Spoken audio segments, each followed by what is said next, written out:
Let's see if the clock is going. Excellent. And you're looking very handsome today, so everything's going to work out.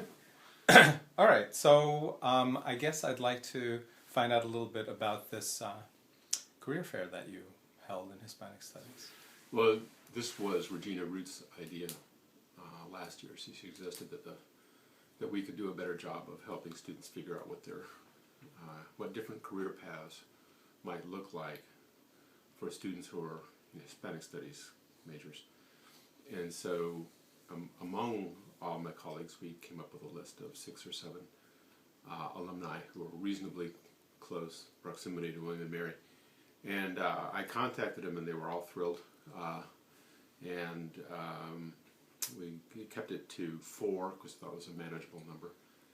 And with the help of Dean Hamza, we were able to bring them to campus and find them a nice place to stay adjacent to where we were meeting, which was the Cohen Career Center.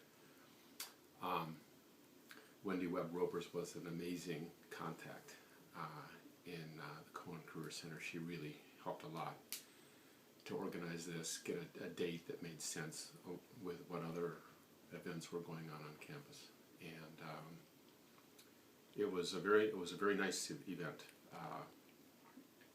So did the graduates give presentations, or was it more of a round table? They did. They were seated, the 4 of them were seated in front, and there were probably 40 students in attendance, I'd guess. It was interesting. One is a physician in Northern Virginia.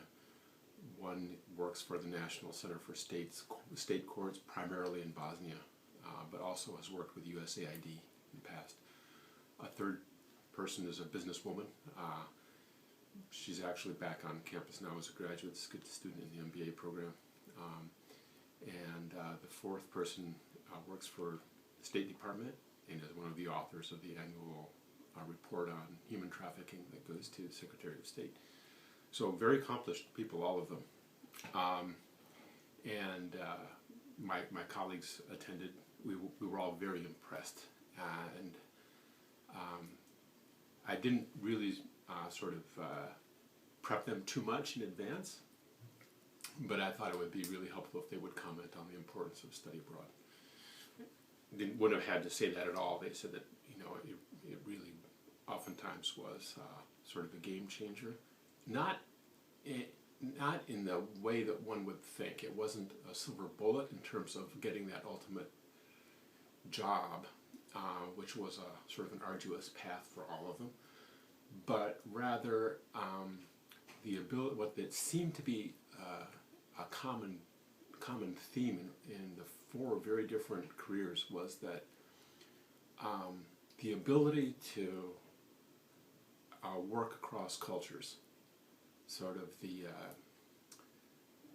not exactly compassion, but at least empathy and understanding where their interlocutors were coming from. And the other thing that they mentioned that I thought was very interesting, and it isn't just Hispanic Studies that does this, but they all said that what set them apart from their competitors in the job market was their ability to write well and to write fast. And I thought, without any prepping, I thought it was an amazing, more than coincidence that they all would say the same sort of thing. And so that's what I walked away. I've told this over and over again in my classes that I'm teaching now. This is what alumni say. Why are we stressing writing at William and Mary? Well, this is, I hate the word William and Mary brand, but this is what people say is important about their undergraduate experience here. And even the value of language learning isn't necessarily the fluency that you have in Spanish that comes out of being a major, but rather the ability to understand how to go about cross-cultural communication seems to be the second thing that they really gain from their undergraduate experience. I couldn't ask for a better soundbite than that. That was perfect. Great.